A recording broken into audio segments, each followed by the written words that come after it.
diz assim: depois voltei-me e atentei para todas as opressões que se fazem debaixo do sol. E eis que vi as lágrimas dos que foram oprimidos e dos que não têm consolador. E a força estava da banda dos seus opressores, ou do lado dos seus opressores. Mas eles não tinham nenhum consolador. Pelo que eu louvei os que já morreram. Louvei aqui no sentido de que eu refletir e julguei favorável a realidade dos que já morreram, mais do que dos que ainda vivem. E melhor que uns e outros, ou seja, os que estão vivos agora e os que já morreram, segundo a reflexão do Eclesiastes aqui, é aquele que ainda não é, ou que ainda não nasceu, que não viu as más obras que se fazem debaixo do sol. Só até aqui. Vamos fazer uma oração. Pai querido e santo, muito obrigado por essa manhã. Obrigado por nos trazer até aqui. Obrigado pela vida dos teus servos que aqui estão, pela vida daqueles que nos acompanham pelas redes sociais, pelo Facebook. Que o Senhor fale a cada coração mais uma vez.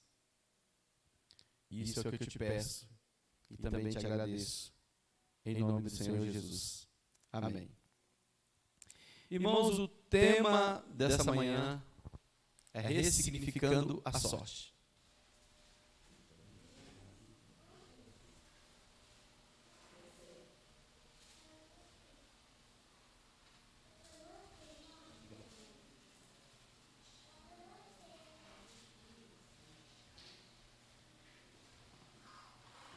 Ressignificando a sorte. Eu gostaria que você falasse para 3 pessoas aí.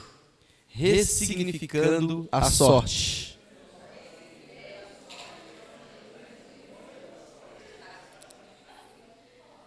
Volte o livro. É muito difícil a palavra? Ressignificar. Falar para 3 pessoas. Ressignificando a sorte.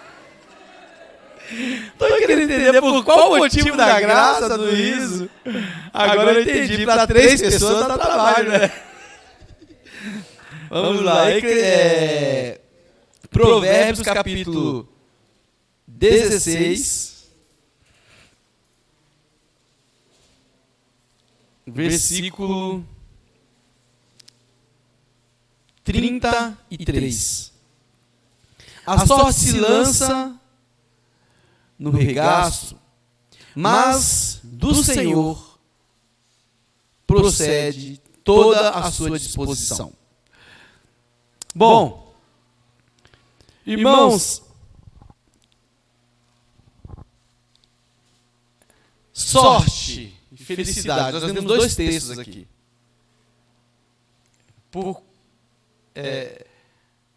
Na formatura agora eu falei um pouco sobre isso, né?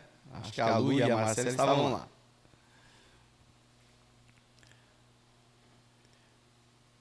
A sorte se dá em 2 períodos, de 2 formas. Existe a sorte que é resultado de uma combinação de fatores e circunstâncias que acontecem sem que você tenha exercido algum tipo de ingerência. Ou seja, sem que você tenha, nas palavras populares aí, movido os pauzinhos, né? Sem que você tenha manipulado alguma coisa. Aconteceram, por acaso. E o resultado desses acontecimentos, ou da combinação desses fatores, foram favoráveis a você. Aí nós falamos, puxa, que sorte. Né? Por que falamos que sorte? porque não necessariamente deveria ser assim, ou poderia ser assim. Eu lembro uma vez que eu estava trabalhando em uma empresa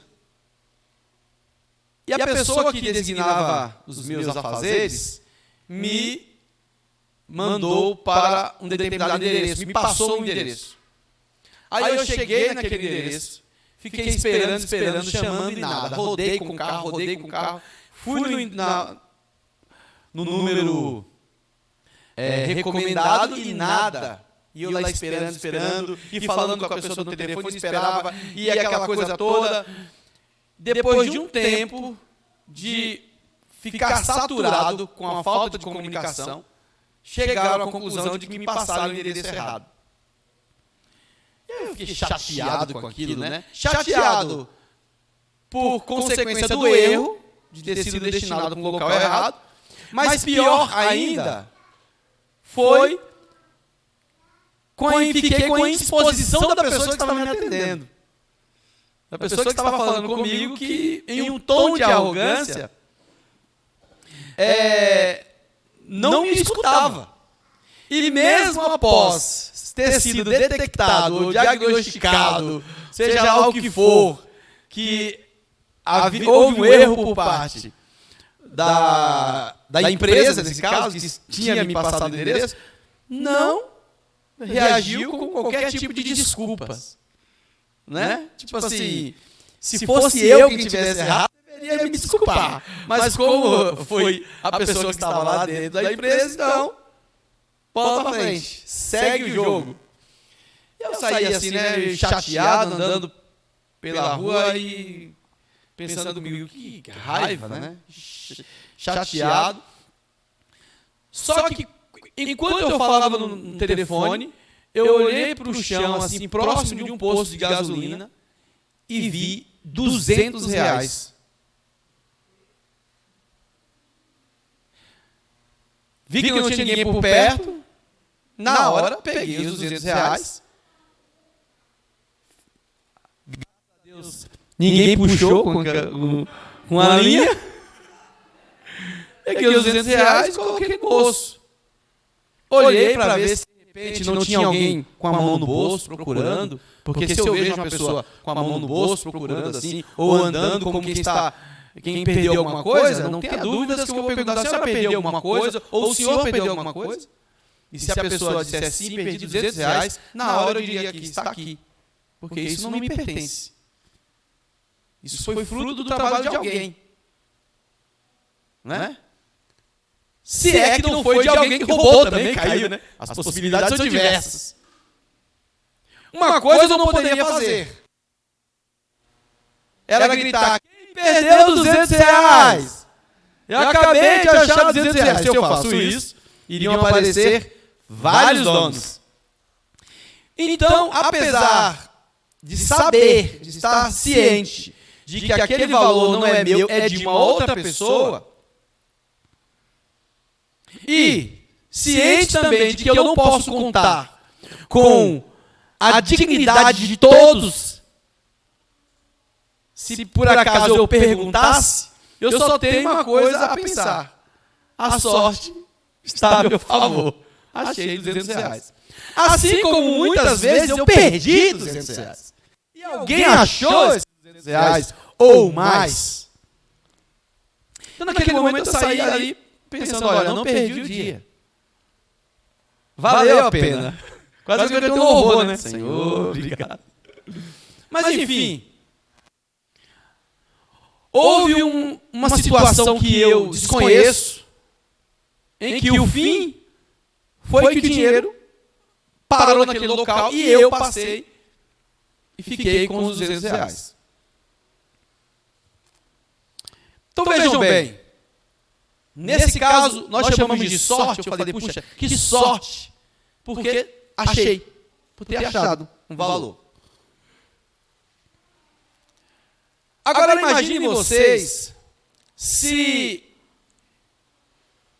a situação fosse diferente. Alguém estivesse andando na minha frente e eu visse que o dinheiro estava caindo do bolso dessa pessoa. E eu fosse andando pensando assim, olha, esse dinheiro vai cair. E a pessoa não se dando conta. E, por fim, o dinheiro caísse. Eu vendo cair o dinheiro do bolso da pessoa, sabendo, totalmente consciente, ciente de quem é o dono. Tudo mudaria. Naquele momento, a sorte daquela pessoa tem a ver não com a circunstância, mas comigo. Eu serei a sorte ou o azar daquela pessoa. Se o dinheiro cair e eu vendo, pego e guardo, eu fui um azar para aquela pessoa. Mas se eu vendo cair, eu pego e digo, senhora ou senhor, caiu aqui o seu dinheiro. Nesse momento eu sou a sorte daquela pessoa. Não é a circunstância, a situação. É o sujeito. Por quê? Porque ela deu sorte de ter encontrado alguém com esse tipo de caráter. Ou azar de ter encontrado alguém que, vendo, se beneficiou do acidente. Então vejam bem. Existe a sorte, que tem a ver com o combinado de resultados, mas também existe a sorte, que tem a ver com o ato de projetar.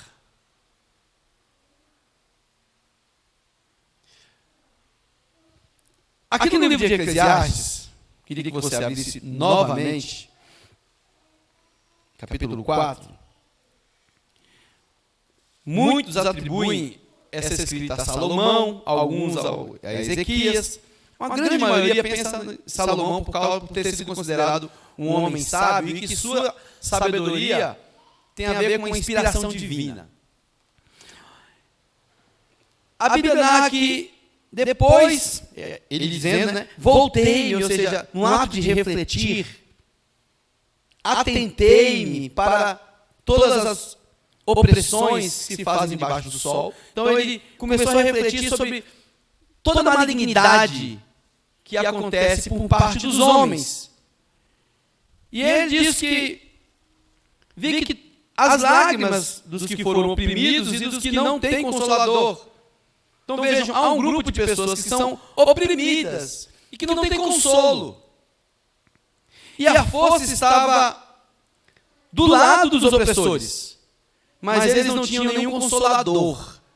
A reflexão dele aqui é a seguinte: na maioria das circunstâncias em que homens dependem de homens para sobreviver ou para contar com a sua caminhada, os homens são mais oprimidos do que consolados. A história da humanidade após o pecado é uma história em que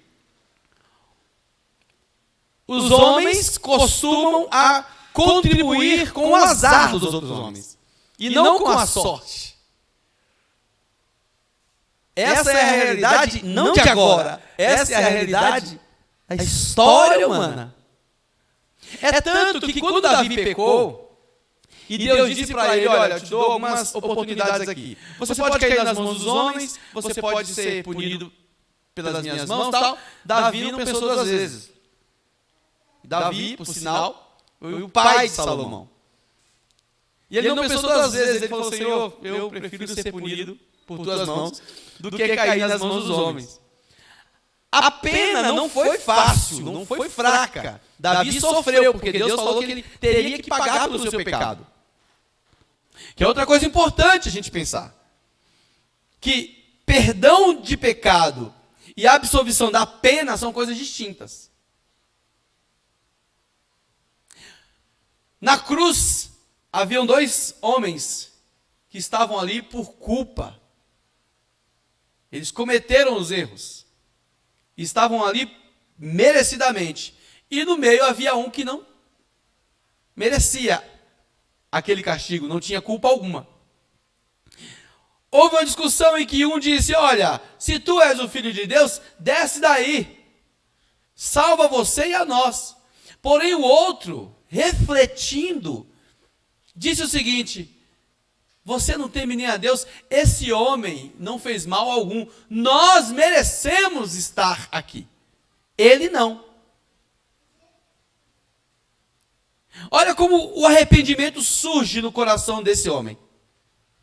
Primeiro ele confessa, ele se dá conta da realidade. Eu mereço estar aqui. Eu mereço essa pena. E eu reconheço também que a outra pessoa não merece. Ele não pede para ser absolvido da pena. E não será. Porque Jesus vai dizer para ele o seguinte: ó, ainda hoje estarás comigo no paraíso. Eu não vou te livrar da cruz atentando contra a lei, aquilo que diz respeito à régua, que dá para cada um aquilo que é devido. Não, você cometeu uma infração, então você terá que pagar por essa infração. Você será perdoado, estará salvo ainda hoje. Mas entre ser salvo e não ter que pagar por nada que fez, há uma distância muito grande. E o homem irá morrer. Cristo morrerá injustamente, mas com um propósito, obviamente. E aquele homem irá morrer, de certa forma, justamente porque ele cometeu os seus erros. E nem mesmo o próprio Cristo vai dizer: olha, eu vou para o céu, mas você, então vai descer, eu vou te tirar dessa cruz. Não, você vai morrer. A bênção para você é que a sua sorte se dará a partir de agora.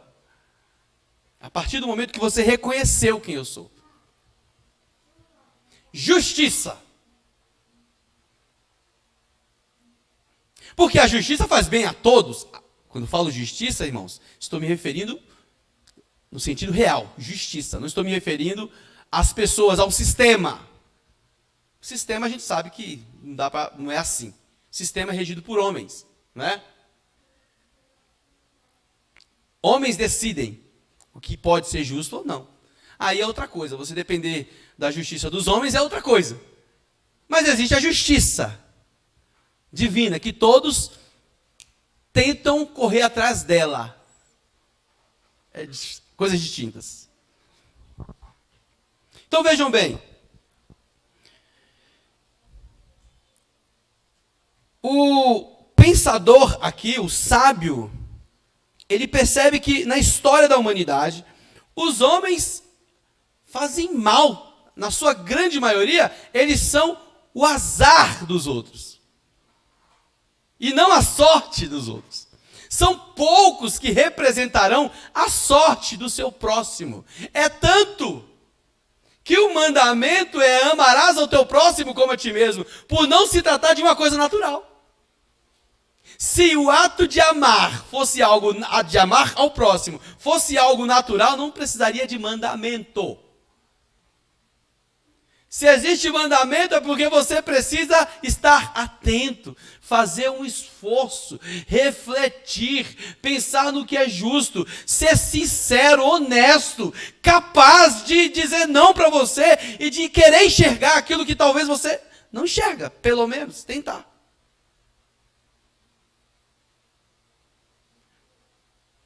Porque justiça e verdade não é uma questão de opinião, é uma questão de fatos. E basta você olhar para fatos. Eu posso estar equivocado a respeito de um fato, mas eu nunca devo tentar negá-lo quando eu sei o que é. Estão entendendo? Nunca. Então vejam bem.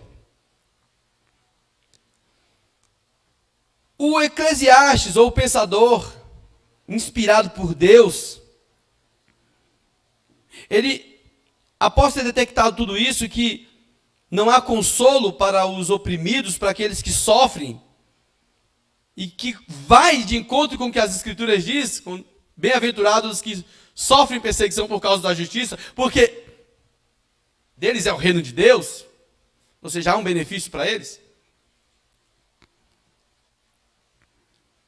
Após ele fazer esse diagnóstico, no versículo 2 vai dizer que, pelo que eu louvei, eu concluí que os que já morreram,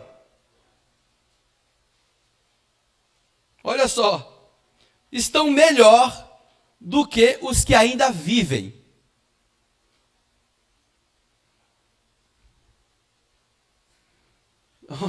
Olha onde ele chega. Aqueles que já foram não precisam mais lidar com esse mundo de opressão entre seres humanos. Então eles estão melhores, em uma condição mais favorável. É claro que aqui é um pensador, que está falando algo por uma certa inspiração, mas não que as palavras dele sejam... ele não é o próprio Deus falando, está entendendo? Ele não pode falar tudo.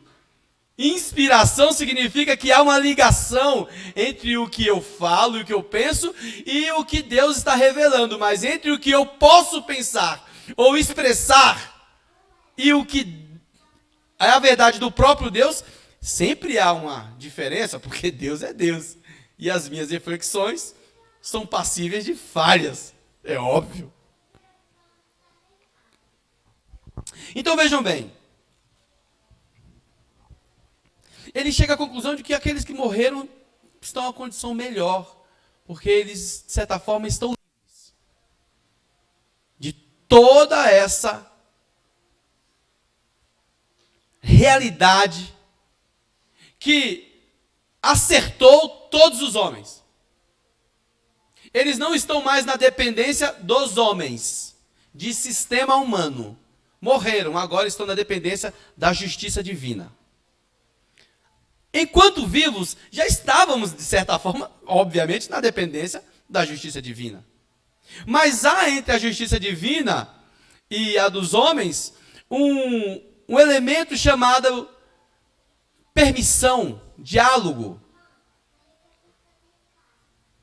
Um sentido que nós vamos aprendendo, que diz respeito, inclusive, à questão da sorte. Porque, enquanto vivos, a nossa sorte, em primeira instância, depende daqueles que estão ao nosso redor. Por exemplo,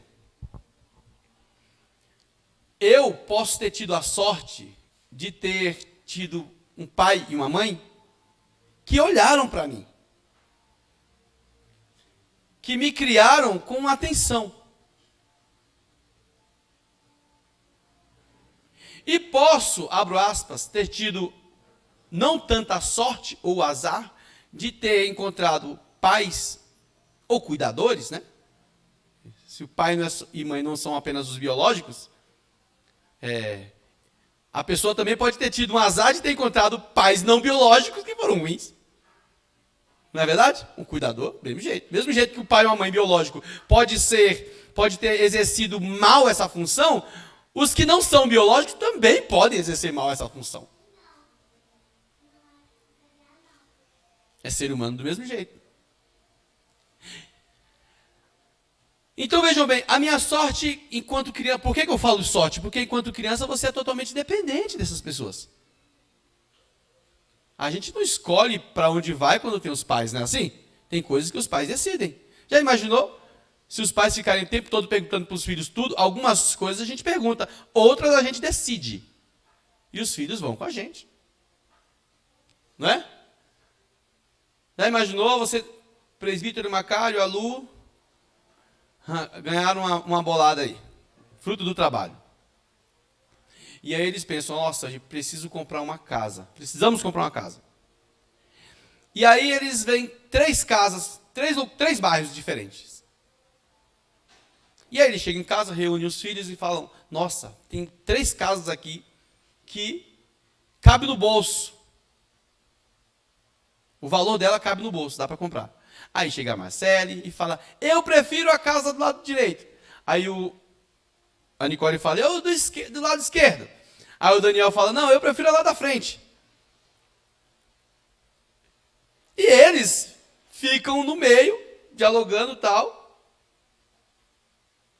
Mas nenhum dos três abre mão de que o melhor, que eles preferem aquela. Bom, o que eles vão ter que fazer? Decidir, porque as três eles não vão poder comprar. É uma só. Não é? Eles têm alguns caminhos aí. Considera apenas a opinião de um deles, por mera pressão. Ou eles vão ter que pensar que os adultos são eles e os outros são crianças. E que a casa, quem está comprando, são eles, não as crianças. Que essas crianças estão crescendo para um dia comprarem suas próprias casas. Porque você não compra uma casa para o seu filho para ele viver eternamente dependente da... Glória a Deus quem tem essa condição. Mas que eu saiba, quando o filho cresce, ele corre atrás daquilo que é dele. Herança, amém? Mas você corre atrás, meu Deus do céu. Estou errado? Me fala, porque no mundo de hoje estou quase achando que eu estou errado. Então, apesar de eles, de repente, proporcionar um diálogo para as crianças, é um diálogo que tem caráter de opinião, não caráter de total decisão. Porque quem decide são eles. São eles quem os sustenta. E trazer para a conversa já é um benefício muito grande. Não mais do que isso. Não reverter como se eles agora fossem os filhos e os filhos fossem os pais. E é óbvio que os filhos vão ter que compreender isso, é claro. Se não, meus irmãos, se for para inverter a coisa, não vale a pena ter filho, não. Porque você vai sofrer muito mais. E eu, às vezes, acho que em nossos dias, o mundo que nós estamos vivendo não está começando a não valer a pena ter filho mesmo. É sério, não estou brincando. Do jeito que as pessoas vão começar tentando impor algumas ideias sobre os filhos, eu estou achando que não vale a pena. Melhor você evitar. Não estou falando, não estou dando opinião, não estou influenciando ninguém. Estou falando que parece que tudo conspira para que o melhor para você não ter. E criar filhos em nossos dias está muito difícil. Alguém aqui pensa diferente, que não está difícil, está fácil? Eu desafio qualquer pessoa que está nos assistindo nesse momento a comparar os nossos dias e as perspectivas do futuro com o do passado e dizer qual era mais fácil.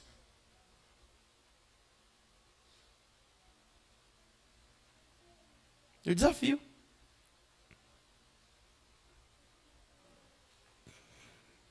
Então vejam bem. Pode ser que alguém tenha vivido dias difíceis e, ao invés da sorte, o seu histórico de vida não ter sido tão favorável assim. Então, ao invés da pessoa ter tido a sorte de ter sido beneficiado por pais ou cuidadores, de certa forma ela teve azar. Quantas histórias já escutei de pessoas que eram torturadas, crianças que eram submetidas a maus tratos.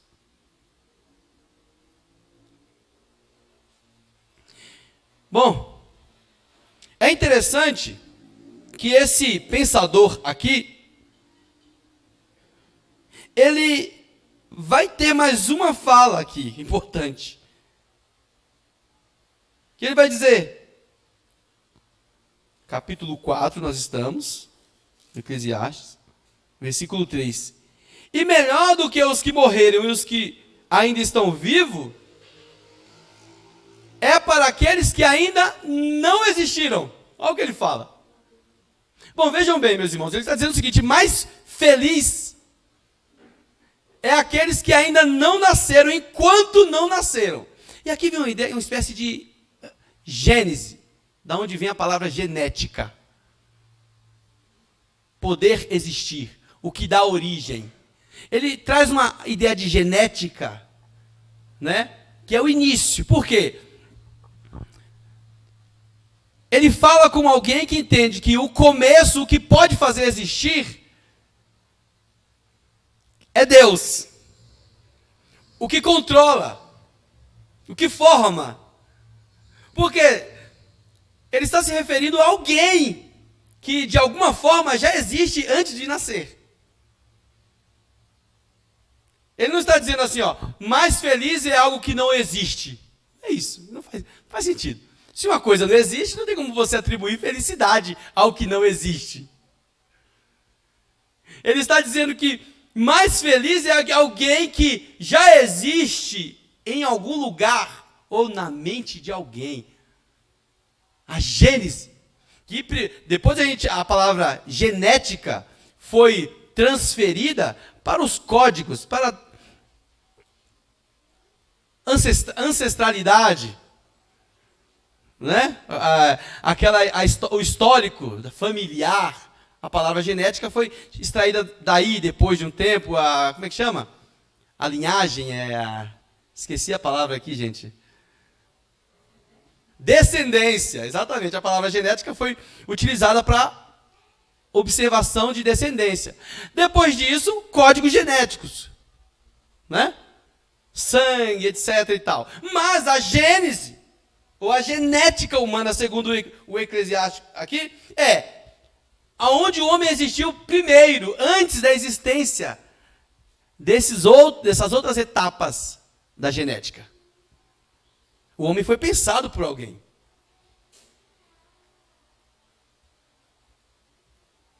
E o cristão, se ele abrir mão dessa realidade, lascou, né?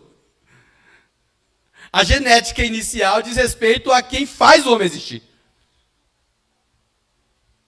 Não é assim? Ou não, eu tenho duas formas de pensar.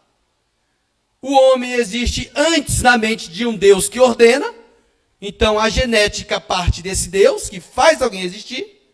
Ou não, ou eu posso pensar assim, o homem é fruto do acaso, e alguma coisa vai acontecer e ele vai nascer de um jeito ou de outro. Aleatoriamente. Do nada ele existiu. Acidentalmente. Ele existiu por consequência do azar. E não da sorte. Ele foi uma combinação de células que, sem sentido algum, passou a existir. Acidentalmente. Então eu posso pensar genética a partir daí. Como eu posso pensar genética a partir de um Deus que ordena. Que sabe exatamente que era a Grazi que viria. Que sabe exatamente que era a Priscila que viria. Quem viria a partir daquele casal. Se eu penso que é assim que a genética humana se dá, que a existência do homem se dá, então até o sofrimento passa a ter sentido. A história do sofrimento, que até então era visto por mim, ou por alguns como um azar, aqueles que vibram porque tiveram sorte de ter tido pais atenciosos, etc. e tal, esses dizem, eu tive a sorte de ter um pai, uma mãe assim. Esses falam por causa dos fatos, eles louvam por ter tido a sorte de ter encontrado na sua existência pessoas que fizeram uma boa manutenção de suas vidas enquanto dependentes. Glória a Deus. Mas agora, se eu entendo que existe um Deus que ordena, até aqueles em que pensaram ter sido fruto do azar, já não vai mais pensar como azar. A história do sofrimento passa a ter sentido. Não é só a minha vida que tem sentido, esse sofrimento será de alguma maneira pensada por mim como meio de construir a segunda etapa da sorte, que é quando eu não dependo de mais ninguém. E aquilo que aconteceu comigo no passado será utilizado como ferramentas para encontrar o sentido da minha vida. Em que eu entendo que tudo que aconteceu pode parecer ter sido desconexo. Mas aí eu entro no mundo de não é desconexo. Não está desconexo. Não. A minha vida está ligada existe alguém que vem processando quem eu sou. Existe de verdade um Deus que conhece a origem, o sentido da minha vida, e eu me volto para Ele. Para seguir rumo a esse sentido, é esse sentido que eu preciso encontrar, compreender. E a pergunta que eu faço não será mais a inicial. O que eu devo esperar da vida? Porque até agora a vida foi assim comigo. Muda. A pergunta é, o que a vida deve esperar de mim? Com tudo que aconteceu no meu passado, tenha sido uma realidade difícil ou uma realidade favorável, a pergunta nessa segunda etapa é, o que o meu próximo pode esperar de mim? O que Deus pode esperar de mim? Ser a sorte de alguém ou ser o azar das outras pessoas? Eu não preciso ser eu não serei o azar das pessoas automaticamente, porque para mim as outras pessoas foram azar. Entrei no período de consciência em que eu posso decidir se é azar ou não. Naquele instante em que eu estou olhando ali o dinheiro quase caindo do bolso da pessoa, eu posso ser alguém que passei pelas mesmas situações e só encontrei azar. Pessoas que não foram favoráveis a mim, que levaram meu dinheiro, ou algumas que até colocaram a mão e tiraram dinheiro do meu bolso, como aconteceu com meu pai, no primeiro salário que recebeu aqui em São Paulo, que é uma das lembranças que eu tenho, ele cheio de filhos, chega em casa com o primeiro salário e roubaram. Foi a primeira vez que eu vi meu pai chorar na vida. Na época, a gente é muito objetivo, a gente pensa que é apenas porque perdeu dinheiro, né? Pô, chorou, meu pai está chorando porque perdeu dinheiro. Na cabeça da gente é assim. É apenas um bem material. É apenas uma coisinha que você pode conseguir depois. Mas não é por isso que meu pai está chorando apenas. Ele estava chorando porque aquilo ali implicava no sustento dos seus filhos. Não era só porque ele perdeu alguma coisa, mas é porque ele estava preocupado com algo que dependia dele. Crianças. E isso é importante a gente pensar, porque cada roubo significa que alguém está sendo extorquido de cuidar dos outros. Cada assalto, cada arma apontada sobre a cabeça de alguém representa um trauma que pode estar sendo criado a partir de agora. Ou não?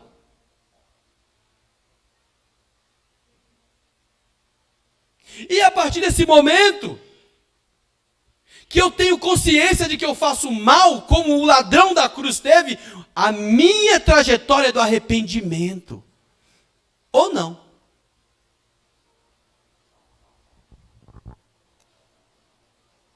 Então vejam bem, ele vai dizer que os que não existiram ainda estão melhor porque não entraram nesse sistema. Que terão que entrar. Terão que viver. Mas eles estão na sorte ainda enquanto estão dependentes da sorte que é o próprio Deus. Por que ressignificando a sorte? É porque eu tenho uma história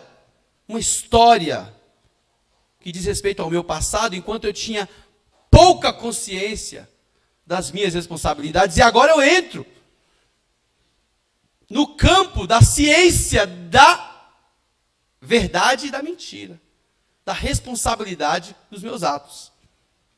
E aí eu tenho que pensar o seguinte, olha, sou eu quem decido. Eu não sou mais fruto de uma força que vem sobre mim e fala, vai lá e rouba.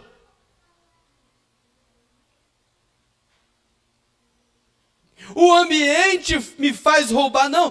É verdade que o ambiente influencia bastante, é verdade.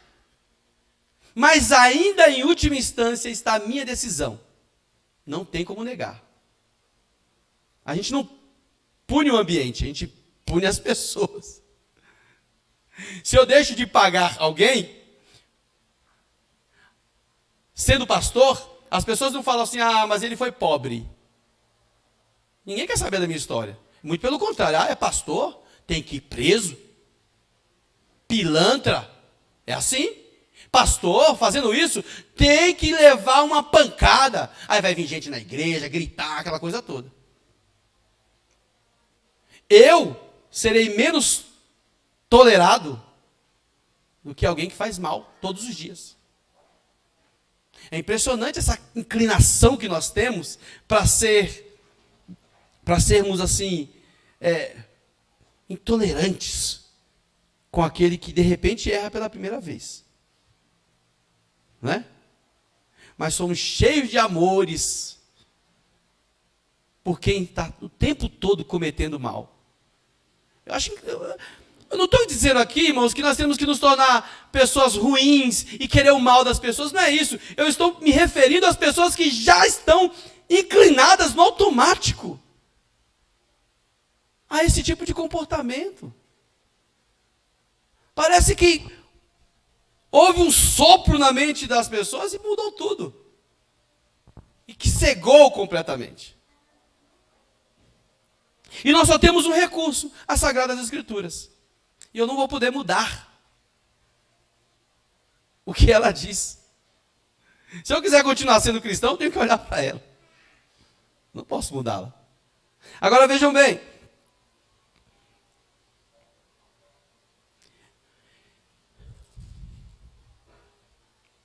É interessante pensar que essa sorte que nós lemos lá no livro de Provérbios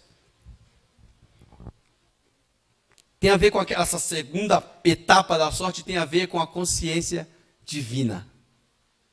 Estou falando de consciência social, estou falando de consciência divina.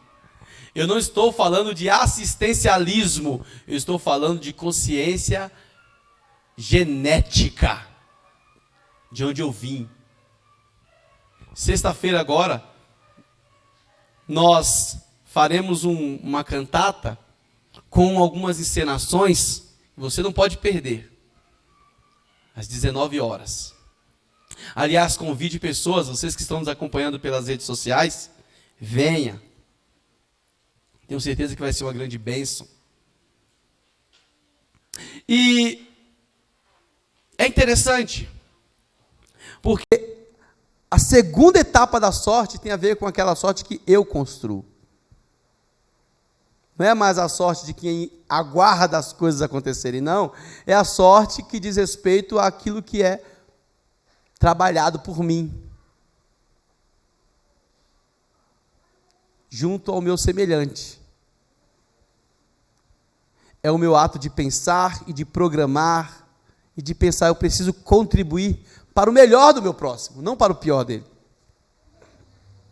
E querer o melhor do meu próximo de certa forma, é onde eu fico bem.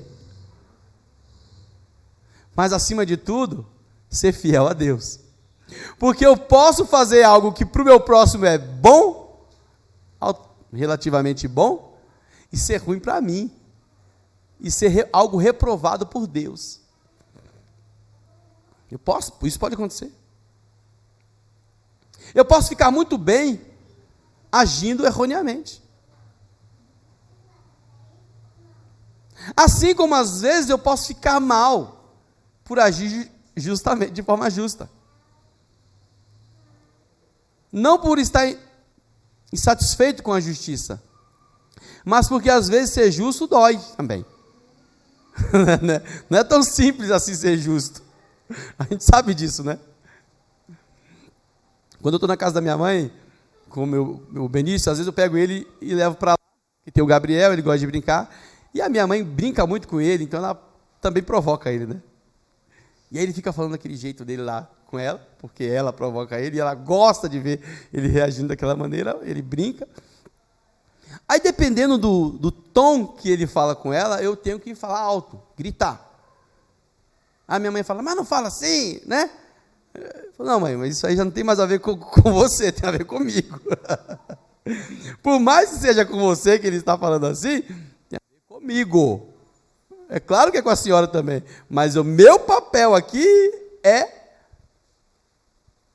corrigi-lo. É mostrar para ele que existe limite, que a senhora está brincando e ele precisa encontrar, ainda que ele seja uma criança, qual o limite da brincadeira. Ele sabe também que ele está brincando. Mas é criança, ele vai ter que aprender. E alguém vai ter que ensiná-lo, ou não?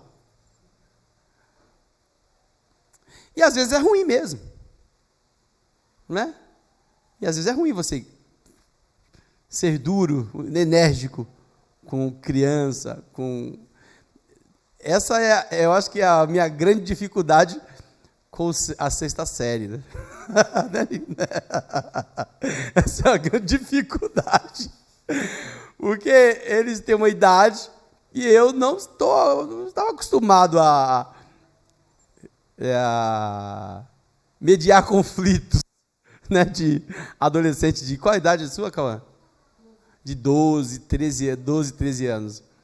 Né? Eu não estou acostumado com isso. Então, a Thaís sabe como é fácil, né? É muito fácil. Então, é uma coisa que eu não estou acostumado. Mas quando eu digo que eu não estou acostumado, é porque eu, de fato, não sou atuante no sentido de ser enérgico com crianças, a esse ponto. Eu tenho a minha filha que tem 10 anos, está próximo da idade de 12, 13. Mas a gente já tem todo um critério em casa, está entendendo, presbítero? Assim como cada um de vocês aqui tem todo o critério em casa. Com os outros é diferente, porque eu me vi em um mundo totalmente desconhecido. Às vezes eu encontro uma Lula no meio, mas eu estou chegando a estar saindo. Mas ao mesmo tempo você não pode ficar com raiva dos meninos, né? São crianças. Aliás, crianças que se comportam diferente na frente dos pais, viu? Não é? Tem pais que chegam na escola seguro de que os filhos dele vai brigando com o professor, com o diretor, porque eu conheço meu filho. Vai devagar. Vai devagar porque você conhece, eu sei disso. Mas não quer dizer que o comportamento dele na escola seja exatamente como é em casa. E eu não vou dizer que é por ser eles hipócritas. Não, não é isso. É porque muitas vezes eles realmente precisam reagir de uma maneira diferente na escola, porque eles estão lidando com outros, eles também não estão lidando com seus pais. Estão entendendo? Não estou aqui validando atos que indicam vandalismo, não é isso. Mas às vezes o adolescente está diante de outros, é natural que no contato com outros, eles também têm algum tipo de reação diferente. Eu falo como analista nesse momento. Então há uma sequência de fatores, ou um combinado de situações que você tem que ir com calma. Você não precisa achar que o seu filho é um duas caras, não é isso. Estou ajudando, Daniel? Estou ajudando aí, calma. Estou tentando ser justo. Estou tentando ser justo. Mas também você não pode pensar que ele é um inocente, tão inocente assim, não. Você está conhecendo, você já conhece o seu filho em casa. Agora você precisa lidar com dados de um filho que está lidando com o mundo. Aliás, você prepara-o para esse mundo.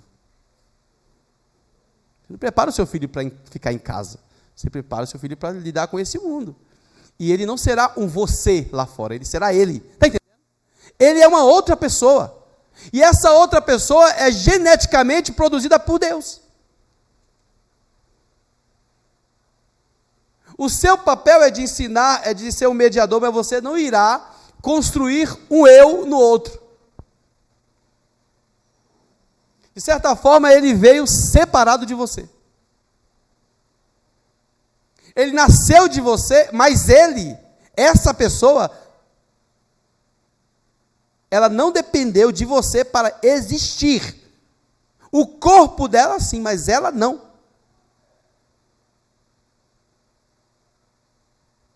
A gênese, que é o ser humano como princípio motor, aquele que decide se farei o que aprendi com os meus pais ou não, é um independente. A minha decisão de seguir os conselhos dos meus pais ou não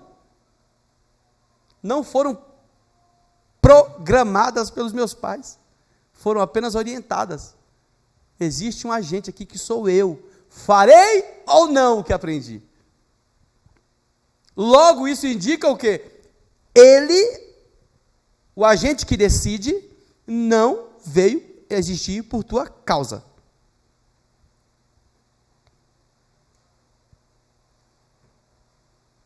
A única genética que você pode conhecer é alguns dados químicos. Mas dados químicos não respondem pelo ser humano, está entendendo? Pelo caráter. Estrutura química não responde por caráter. Caráter é uma coisa que tem a ver com espiritualidade, indivíduo, o que vem primeiro. Gênesis, o livro do Gênesis, né?